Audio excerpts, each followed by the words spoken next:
Tatlo ang sugatan kabilang ang isang bombero sa sunog sa basement ng isang mall sa Dasmariñas, lalawigan ng Cavite. Pero nahirapan ang mga bombero dahil napakakapal ng usok. Nakatutok si June Veneracion.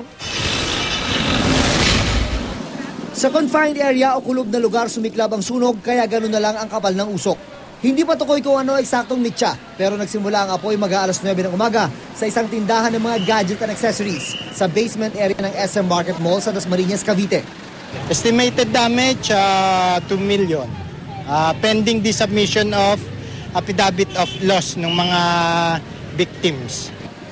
Tatlo ang nagtamo ng minor injuries, kabilang ang isang bumbero na kinailangan ng atensyon medikal dahil nahirapang huminga dahil sa kapal ng usok. Hindi naman daw kalakihan ng sunog pero aminado ang Bureau of Fire Protection na nahirapan sila dahil sa sobrang kapal ng usok na nagmumula sa basement nitong establishmento na ito. Kaya nahirapan pumasok agad-agad ang kanilang mga bumbero. Ang mga media na kumukuha ng video, pilit na itinaboy ng mga gwardiya ng SM kahit pa nasa kalsada naman nakapwesto. Sa kabila na lang sir, sa kabila. Binigay na nga kanina sir, sa kabila lang. Tayo.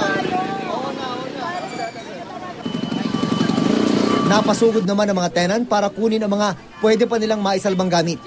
Gusto ko magpasalamat sa Panginoon kasi hindi naman nadamay lahat ng mga tenants.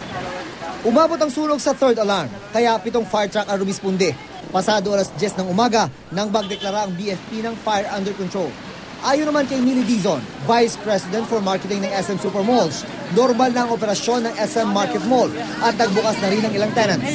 Iniimbestigahan na rin daw nila ang insidente. Patuloy din ang ugnayan ng SM at BFP habang isinasagawa ang investigasyon sa sanhi ng sunog.